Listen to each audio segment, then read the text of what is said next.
Accurate forecast with Thomas Geboy. Weather rates certified 11 years in a row. All right, and back to the big talker tonight. Let's head over to meteorologist Thomas Geboy and for Alana Brophy. And this storm's going to be around for quite a bit, Thomas. Yeah, we got a couple of storm systems lined up for the Beehive State. That'll take us through the New Year's Day weekend. But we're starting off with our first storm. At least it got the haze out of here. But there's plenty of moisture that's come in from the Pacific. And as we expand the water vapor view, you can see this atmospheric river stretching all the way from the Pacific, finding that moisture all the way over towards the Intermountain West. And we got this upper level low pressure in the Pacific Northwest kind of helping spark all of this. So you have the low pressure, you have the moisture, you have the ingredients that you need. We did see that southerly flow that warmed us up quite a bit earlier. So that's why we're dealing with valley rain and mountain snow. There is a cold front, though, now working its way into the Beehive State. And as we go into later tonight and tomorrow, temperatures will begin to cool.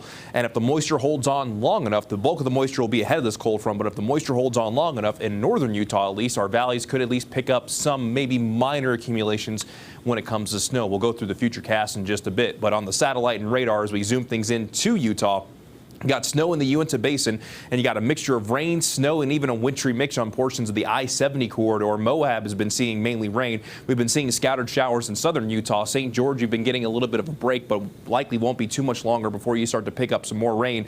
As the colder air moves in, we could see that rain transition into straight snow in Cedar City. And as far as the Wasatch Front is concerned, not seeing too much in the way of rain right now. We are definitely seeing plenty of wind, but in Utah County, Tooele County, we are seeing some rain.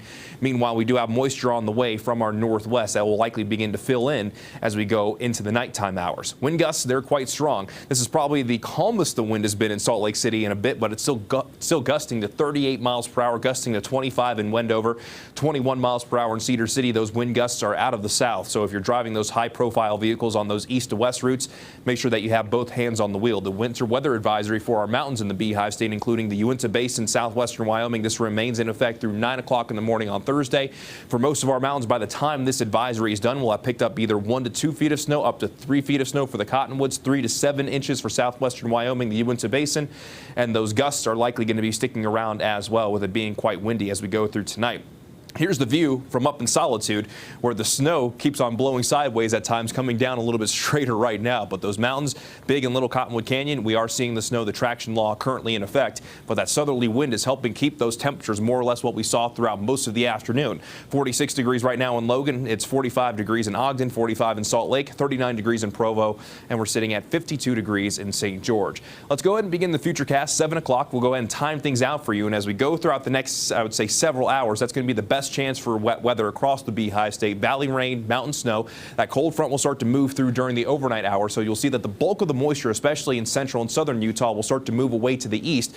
But if that moisture holds on long enough with that colder air moving in, could start to see straight snow down in our valleys in northern Utah. And this particular future cast optimistic that maybe the Wasatch Front tomorrow afternoon getting snow. Not all forecast models are showing this, but that potential will at least exist as the snow continues in our mountains. And I really even think in our mountains in southern Utah will hold on to that chance. The moisture will start to dwindle going from Wednesday night into Thursday morning. Thursday should overall be a calmer day, but by Thursday afternoon into Thursday night, we've got more moisture on the way, and we could be talking about more in the way of wet weather with an even more potent system coming our way Friday into the New Year's Day weekend. But this is a look at the futurecast precipitation across the state. Mountains, as mentioned, 1 to 2 feet, isolated 3. Mountain valleys could pick up between 2 and 6 inches of snow, isolated up to 12. Benches in northern Utah mainly could pick up anywhere from a trace to 4 inches. Meanwhile, our valley is going to be with either rain, and if we're able to see it transition over into snow in northern Utah, maybe a couple of inches, so some minor accumulations can't be ruled out. Tomorrow, with that cold front moving through, daytime highs will be ranging about 5 to 10 degrees cooler than today,